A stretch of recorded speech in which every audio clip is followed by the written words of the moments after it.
Quindi nel Veneto con Rosario Padovano c'è Renato Querini, sindaco di Cinto Caomaggiore. Grazie.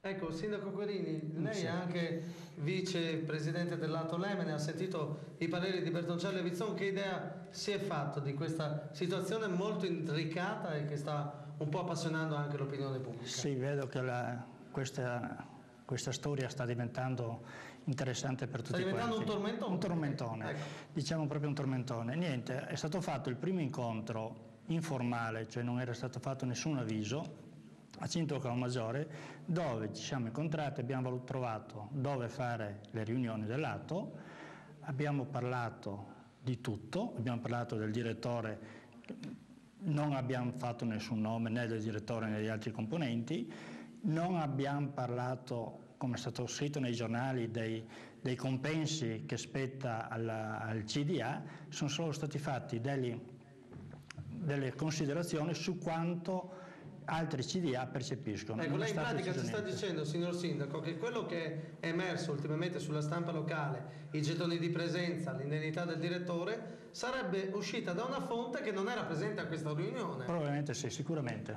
perché nella riunione non ha fatto nessuna decisione, né, come ho già detto, del direttore né dei gettoni di presenza.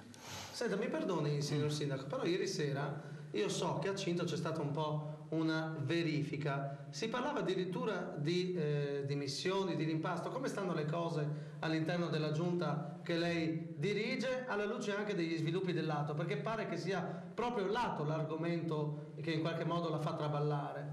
Ieri sera abbiamo avuto l'incontro che era già stato programmato, è un incontro che noi lo facciamo mensilmente, per cui non era niente già preparato. Cioè lei incontra la base praticamente? Noi una volta al mese come minimo ci troviamo tutto il gruppo della lista civica, ci incontriamo per discutere i programmi, per vedere cosa è stato fatto, per parlarci chiaro di tutti gli incontri che il sindaco o gli assessori partecipano, per cui tutto il gruppo viene a conoscenza. È stato un gruppo normalissimo, non c'è stato niente di particolare in più.